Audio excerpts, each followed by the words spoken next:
السلام علیکم ورحمۃ اللہ وبرکاتہ۔ امید ہے کہ آپ سبھی خیریت سے ہوں گے۔ میں محمد علی امجدی، سامعین حضرات، آج میں آپ کے سامنے بیت المقدس کی فضیلت کے بارے میں کچھ بیان کرنے کی کوشش کر رہا ہوں۔ بسم اللہ الرحمن الرحیم، نحمدہ ونسلم علی رسولہ الکریم، اما بعد۔ خالق کائنات جل جلالہ نے تمام عزتیں، کامیابیاں اور رفعتیں اپنے حبیب صلی اللہ علیہ وسلم کی ذات اقدس سے وابستہ فرما دی ہیں۔ جن لوگوں نے آپ کے قدم تھامے، نقش قدم پر چلے اور غلامی کی، انہوں نے دونوں جہانوں کی عزتیں بھی پائیں اور رب العالمین کے محبوب بھی بنے۔ اور جنہوں نے آپ صلی اللہ علیہ وسلم کا دامن کرم چھوڑا، وہ نہ صرف دونوں جہانوں میں ناکام ور رسوا ہوئے، بلکہ باری تعالیٰ کی بارگاہ میں بھی غضب کے مستحق قرار پائے۔ اعلیٰ حضرت علیہ الرحمہ نے فرمایا، مومن ان کا کیا ہوا، اللہ اس کا ہو گیا، کافر ان سے کیا پھرا، اللہ ہی سے پھر گیا۔ صحابہ کرام علیہم الرضوان نے تاجدار انبیاء صلی اللہ علیہ وسلم کی غلامی کا حق ادا کیا، تو باری تعالیٰ نے قیصر و کسریٰ کے خزانے ان کے قدموں میں ڈال دیے۔ ان کی بے سر و سامانی اور تھوڑی تعداد کے باوجود اللہ تعالیٰ نے انہیں پوری دنیا میں رعب اور غلبہ عطا فرمایا۔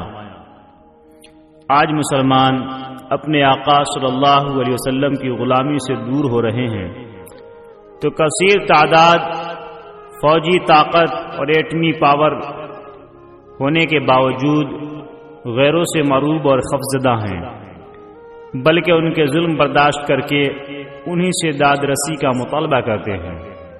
اس وقت پاکیزہ سرزمین بیت المقدس کی صورت حال یہ ہے کہ اسرائیلی درندوں نے وحشی فوج کے جنگی طیارے نہتے فلسطینیوں پر بم برسا رہے ہیں۔ تاحال کافی تعداد میں مسلمان شہید ہو چکے ہیں اور سینکڑوں ہزاروں کی تعداد میں زخمی ہیں، جن میں خواتین، بچے اور بوڑھے بھی شامل ہیں۔ کثیر منزلہ شہری عمارتیں زمین بوس ہو رہی ہیں۔ دوسری طرف بزدل مسلم حکمرانوں کا یہ حال ہے کہ ابھی تک کوئی دھمکی آمیز پیغام بھی جاری نہیں کر سکے۔ اس صورت حال میں بے اختیار یہ کلام زبان پر جاری ہوتا ہے، اے خاص، اے خاصان، رسول وقت دعا ہے، امت پہ تیری آ کے عجب وقت پڑا ہے۔ جو دین بڑی شان سے نکلا تھا وطن سے، پردیس میں وہ آج غریب الغربا ہے۔ فریاد ہے اے کشتی امت کے نگہبان، بیڑا یہ تباہی کے قریب آن لگا ہے۔ کر حق سے دعا امت مرحوم کے حق میں، خطروں میں بہت اس کا جہاز آ کے گھرا ہے۔ ہم نیک ہیں یا بد ہیں، پھر آخر ہیں تمہارے، نسبت بہت اچھی ہے اگر حال برا ہے۔ تدبیر سنبھلنے کی ہمارے نہیں کوئی، ہاں ایک دعا تیری کہ مقبول خدا ہے۔ فلسطینی مسلمانوں بھائیوں سے اظہار یکجہتی اور ایمانی جذبات کی اظہار کے لیے آج میں بیت المقدس کے حوالے سے کچھ باتیں ذکر کرنے جا رہا ہوں۔ بیت المقدس اور بیت المقدس، پاک گھر، بابرکت جگہ کا لفظ فلسطین کے دارالحکومت پر بھی بولا جاتا ہے، اور اس میں واقع قبلہ اول مسجد اقصی پر بھی اطلاق ہوتا ہے۔ اسے القدس اور یروشلم بھی کہا جاتا ہے۔ بیت المقدس کو باری تعالیٰ نے بہت ہی عزت و شرف عطا کیا ہے۔ قرآن و سنت کے متعدد نصوص میں اس کی فضیلت بیان فرمائی گئی ہے، اور اسے کئی انبیاء کرام علیہ نبینا علیہ السلام سے نسبت حاصل ہے۔ قرآن کریم میں مالک جل جلالہ نے متعدد مقامات پر مسجد اقصی اور اس کے ارد گرد علاقے کو بابرکت فرمایا ہے۔ معجزہ معراج رسول کریم صلی اللہ علیہ وسلم کا ذکر کرتے ہوئے باری تعالیٰ نے فرمایا سبحان الذی اسری بعبدہ لیلا من المسجد الحرام الی المسجد الاقصی الذي باركنا حوله لنريه من آياتنا إنه هو السميع البصير۔ ہر عیب سے پاک ہے وہ ذات جس نے اپنے خاص بندے کو رات کے کچھ حصے میں مسجد حرام سے مسجد اقصی تک سیر کرائی، جس کے ارد گرد ہم نے برکتیں رکھی ہیں تاکہ ہم اسے اپنی عظیم نشانیاں دکھائیں، بے شک وہی سننے والا اور دیکھنے والا ہے۔ مشہور مفسر قرآن قاضی عبداللہ بن عمر بیضاوی رحمۃ اللہ علیہ نے بیت المقدس کو بابرکت فرمانے کی وجہ ذکر کرتے ہوئے لکھا، یعنی بیت المقدس میں اللہ تعالیٰ نے دین و دنیا کی برکتیں رکھی ہیں۔ دینی برکات یہ ہیں کہ اس سرزمین میں انبیاء کرام علی نبینا علیہ السلام پر وحی نازل ہوتی رہی، اور یہ سیدنا موسیٰ علی نبینا علیہ الصلوۃ والسلام کے بعد سے تمام انبیاء کرام کی جائے عبادت رہی۔ دنیاوی برکتیں یہ ہیں کہ وہاں قرب و جوار میں نہروں اور درختوں کی کثرت ہے، جس کے سبب یہ سرزمین بہترین عیش و راحت کا مقام ہے۔ یہ سرزمین پہلے بھی بابرکت تھی، مگر اس کی برکتیں تب اپنے عروج کو پہنچ گئی جب سفر معراج کے پہلے مرحلے میں سرکار دو عالم صلی اللہ علیہ وسلم نے یہاں قدم رکھے۔ یہی وہ حسین منظر ظاہر ہوا تھا جب تمام انبیاء کرام علی نبینا علیہ السلام پیچھے صف بستہ حاضر تھے اور خاتم الانبیاء صلی اللہ تعالی علیہ وسلم امامت فرما رہے تھے۔ بیت المقدس کو کئی انبیاء کرام علی نبینا علیہ السلام سے نسبت حاصل ہیں۔ سب سے پہلے سیدنا ابراہیم علیہ نبینا علیہ السلام ہجرت کر کے یہاں تشریف لائے اور اسے اپنا مسکن بنایا۔ آپ کے شہزادے سیدنا یعقوب علیہ نبینا علیہ السلام کی یادیں بھی شہر مبارک سے وابستہ ہیں۔ فرعون کی ہلاکت کے بعد سیدنا موسیٰ علیہ السلام نے بنی اسرائیل کو جہاد کے ذریعے بیت المقدس اور ارد گرد کے علاقوں میں داخل ہونے کا حکم دیا، لیکن انہوں نے بزدلی کا مظاہرہ کرتے ہوئے نافرمانی کی، جس پر انہیں اللہ تعالی کی طرف سے سزا دی گئی۔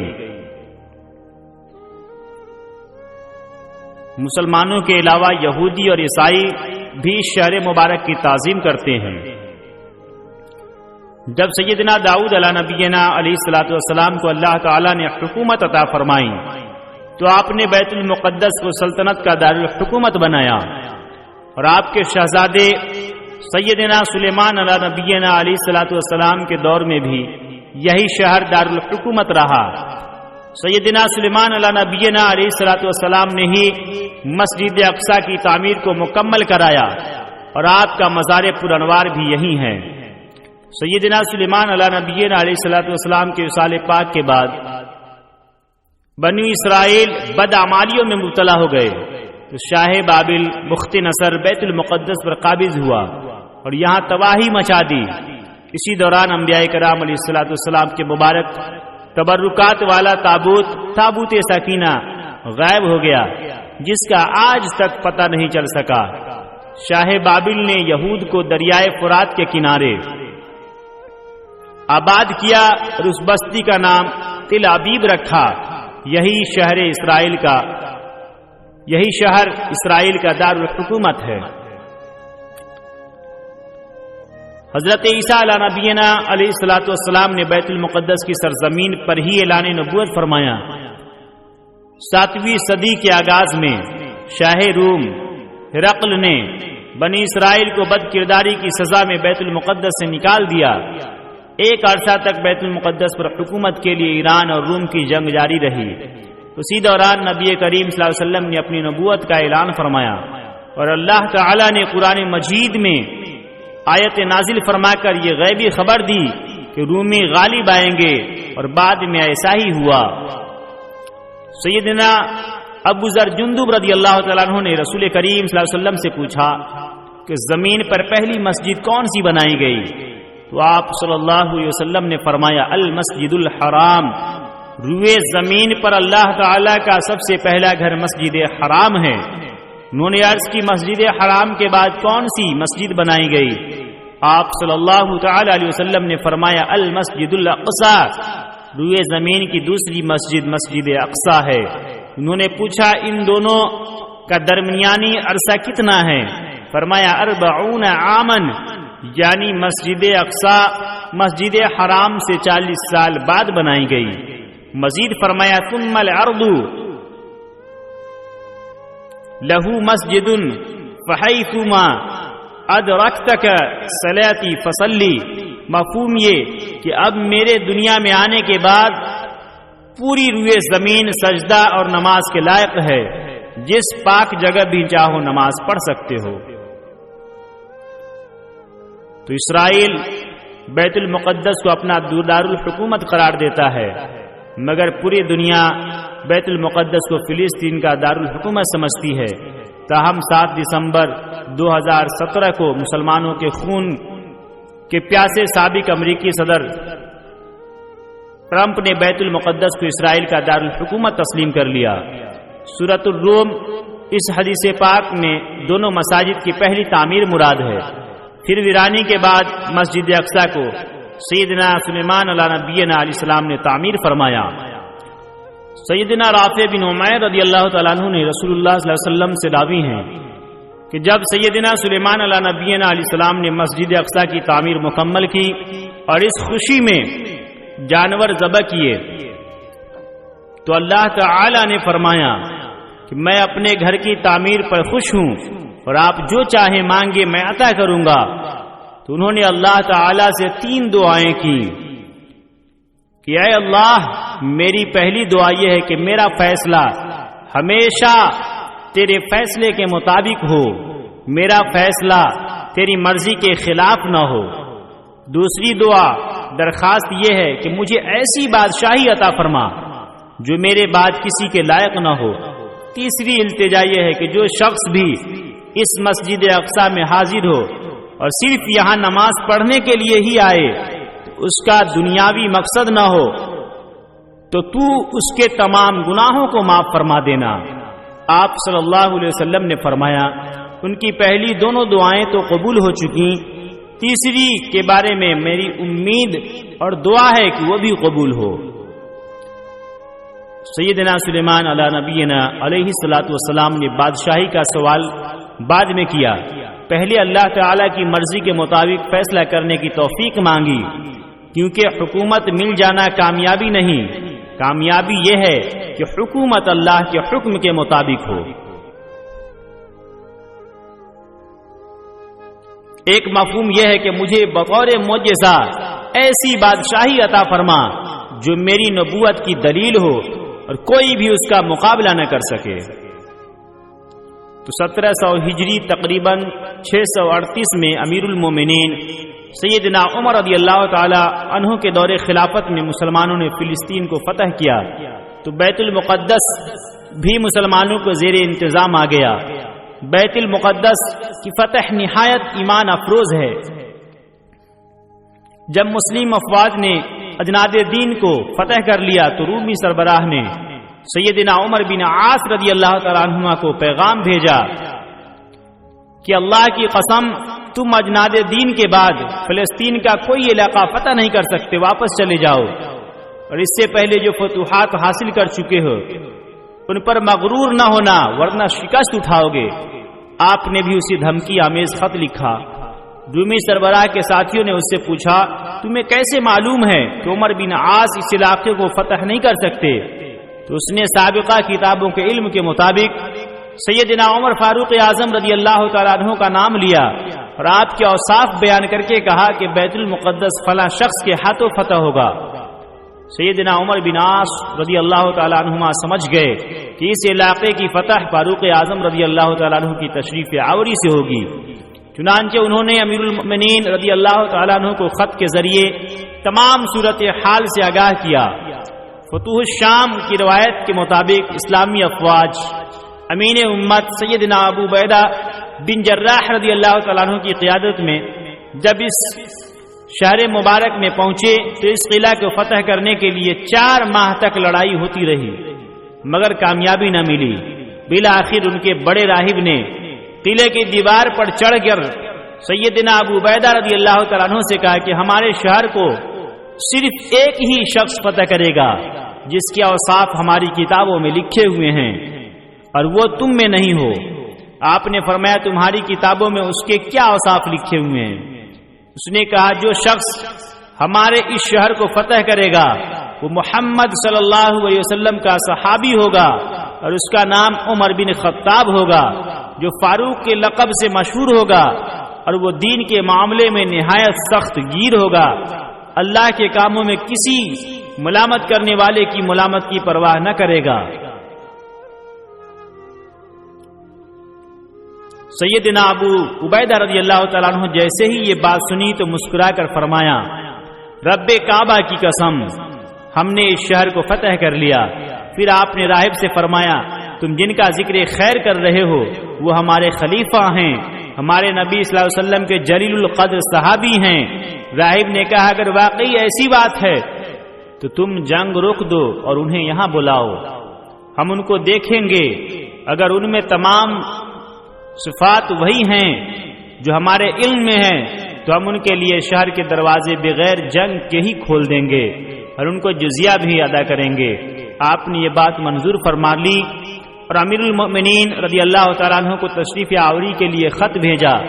خط پہنچنے پر مشورہ کے بعد حضرت سیدنا عمر رضی اللہ تعالیٰ عنہ شام تشریف لائے۔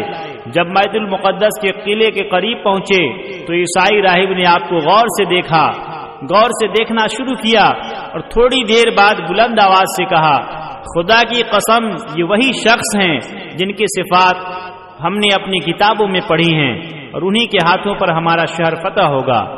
پھر اس نے اپنی قوم سے کہا یہ کیا تاخیر ہے، قلعے سے جلدی اترو اور ان کے پاس جا کر امان اور ذمہ داری حاصل کرو، خدا کی قسم یہ محمد بن عبداللہ صلی اللہ علیہ وسلم کے صحابی ہیں۔ چنانچہ وہ جلدی جلدی قلعے کی دیوار سے اترے اور شہر کے دروازے کھول دیے اور فاروق اعظم رضی اللہ تعالیٰ عنہ کی بارگاہ میں حاضر ہو کر صلح اور امان کی درخواست کرنے لگے۔ آپ نے اللہ تعالی کا شکر ادا کیا کہ امن و امان اور عہد و پیمان کا اعلان کیا۔ دوسرے دن آپ بعد نماز فجر عظیم الشان فتح و نصرت کے ساتھ بیت المقدس کے قلعے میں داخل ہوئے۔ فتح فاروقی کے بعد تقریباً 400 سال تک بیت المقدس مسلمانوں کے پاس رہا۔ بعد ازاں مسلمانوں کے اندرونی انتشار کے سبب 1099 میں یورپ اربن دوم کی قیادت میں عیسائیوں نے صلیبی جنگ کے ذریعے بیت المقدس پر قبضہ کر لیا۔ تقریباً 88 سال تک صلیبیوں کی حکومت رہنے کے بعد 1187 عیسوی میں عظیم الشان اسلامی سپہ سالار سلطان صلاح الدین ایوبی رحمۃ اللہ علیہ کے ہاتھوں صلیبیوں کی شکست کے ساتھ فتح ہوا۔ پھر تقریباً 700 سال تک مسلمانوں کی حکومت رہی۔ پہلی جنگ عظیم کے اختتام پر 11 دسمبر 1970 کو انگریزوں نے ترکی حکومت خلافت عثمانیہ کو ختم کرتے ہوئے دیگر ممالک کے ساتھ فلسطین پر بھی قبضہ کر لیا۔ انگریزوں کے یہاں سے جانے کے بعد نومبر 1947 میں اقوام متحدہ کی کمیٹی نے یہ ظالمانہ منصوبہ منظور کیا کہ فلسطین کو 2 حصوں میں تقسیم کر دیا جائے، 56% رقبہ پر یہودی ریاست قائم کر دی جائے جو کہ فلسطین کی آبادی کا صرف 33% تھے۔ اس فیصلے کے مطابق بیت المقدس بھی 2 حصے کر دیے گئے، مشرقی حصہ مسلمانوں اور مغربی حصہ یہودیوں کے حوالے کر دیا گیا۔ 14 مئی 1948 کو اسرائیل کے قیام کا اعلان کیا گیا۔ بعد 1967 میں اسرائیل نے بیت المقدس کے مشرقی حصہ اور شام اور اردن کے کچھ علاقوں پر بھی ناجائز قبضہ کر لیا۔ اسرائیل کو امریکہ اور دیگر عالمی طاقت کی پشت پناہی حاصل ہے اور وہ سازشوں کے ذریعے نہ صرف اپنا ناجائز قبضہ جمائے ہوئے ہیں بلکہ آئے روز مزید علاقوں پر یہودی بستیاں آباد کر رہا ہے۔ اللہ تعالی نے قرآن مجید کی متعدد آیات میں مسلمانوں کو یہود اور نصارہ کے ساتھ دوستی سے منع فرمایا، کیونکہ یہود سازشی قوم ہیں، انہوں نے نہ تو کبھی مسلمانوں سے وفا کی اور نہ ہی بعد میں کبھی کریں گے۔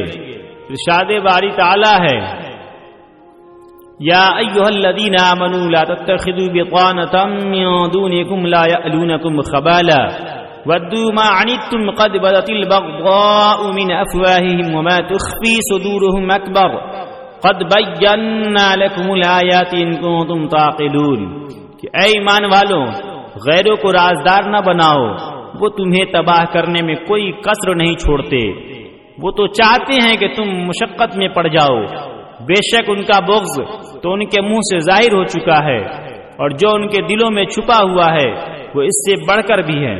بے شک ہم نے تمہارے لیے کھول کر آیتیں بیان کر دی اگر تم عقل رکھتے ہو۔ افسوس کہ اس وقت امت مسلمہ یہود و نصارہ کے ساتھ نہ صرف دوستیاں بڑھا رہی ہے بلکہ اپنے انتہائی حساس معاملات میں بھی ان کے ہاتھ میں دے رہی ہے۔ اس بات کی اشد ضرورت ہے کہ یہودیوں سے دوستی ختم کر کے ان کے سازشوں کا ادراک کیا جائے، اسرائیل اور اس کی حمایتوں کا بائیکاٹ کیا جائے۔ نہایت افسوسناک بات یہ ہے کہ جب بھی اسلامی ممالک کے خلاف سازش کی جاتی ہے تو دوسرے کچھ اسلامی ممالک سرعام یا پس پردہ اس سازش میں شریک ہوتے ہیں۔ ماضی قریب ہی میں کچھ اسلامی ممالک نے اسرائیل کو تسلیم کرتے ہوئے اس کے ساتھ تعلقات قائم کر لیے، یعنی یقینی طور پر اسرائیل نے فلسطینیوں کا خون کرنے سے پہلے انہیں اعتماد میں لیا ہوگا، یوں وہ بھی اپنے مسلمان بھائیوں کے قتل میں شریک ہیں۔ بائیکاٹ کی بات آتے ہیں، کچھ لوگوں کو معاشی مشکلات کا خیال آنے لگتا ہے کہ جب اللہ تعالی نے 9 ہجری میں یہ حکم فرمایا کہ آئندہ مشرکوں کو حرم شریف میں داخل نہ ہونے دیا جائے تو خدشہ ہوا کہ مکہ شریف کی تجارت بیٹھ جائے گی، معیشت کا نقصان ہوگا، لوگ نہیں آئیں گے تو کاروبار کیسے چلے گا؟ تو باری تعالی نے فرمایا وَإِنْ خِفْتُمْ عَيْلَةً فَسَوْفَ يُغْنِيكُمُ اللَّهُ مِنْ فَضْلِهِ إِنْ شَاءَ إِنَّ اللَّهَ عَلِيمٌ حَكِيمٌ، یعنی محتاجی سے مت ڈرنا، اللہ تعالی نے چاہا تو تمہیں اپنے فضل سے غنی کر دے گا، بے شک اللہ تعالی جاننے والا حکمت والا ہے۔ چنانچہ اس نے اپنی قدرت کا اظہار فرمایا۔ دور صحابہ سے آج تک مشرکوں کے بائیکاٹ کے باوجود مکہ شریف میں کسی چیز کی کمی نہیں ہے۔ یعنی بعض لوگ سمجھتے ہیں کہ فلسطین یا کشمیر کا مسئلہ قراردادوں سے حل ہو جائے گا، یہ ان کی غلط فہمی ہے۔ بالخصوص یہودیوں کی فطرت ہے کہ انہیں صرف طاقت کے ذریعے ہی کنٹرول کیا جا سکتا ہے، ان کے خلاف طاقت نہ ہو تو وہ امن کے ساتھ رہ ہی نہیں سکتے۔ نبی کریم صلی اللہ علیہ وسلم نے مدینہ منورہ میں تشریف فرما ہو کر یہودی قبائل سے امن کا معاہدہ کیا، مگر ہر قبیلے نے اس معاہدے کی خلاف ورزی کی، بالآخر نبی کریم صلی اللہ علیہ وسلم نے انہیں مدینہ شریف سے نکال دیا۔ پھر دنیا سے پردہ فرماتے ہوئے سب سے آخری باتیں جو آپ صلی اللہ علیہ وسلم نے ارشاد فرمائیں ان میں سے ایک یہ بھی تھی کہ مسلمانوں یہودیوں کو سرزمین حجاز سے نکال دینا۔ آج ضرورت ہے کہ امت مسلمہ اپنی ذمہ داریوں کا احساس کرے اور باہمی اتحاد کے ساتھ اسلام اور مسلمانوں کے خلاف ہونے والی سازشوں کا سد باب کریں۔ اللہ تعالی نبی کریم صلی اللہ تعالی علیہ وسلم کے طفیل بیت المقدس اور وہاں بسنے والے تمام مسلمانوں کی حفاظت فرمائیں، دبدبے فاروقی کا صدقہ امت کی عزت رفتہ بحال فرمائیں اور جہاد ایوبی کی برکت سے امت کی دینی غیرت بیدار فرمائیں۔ آمین بجاہ سید المرسلین۔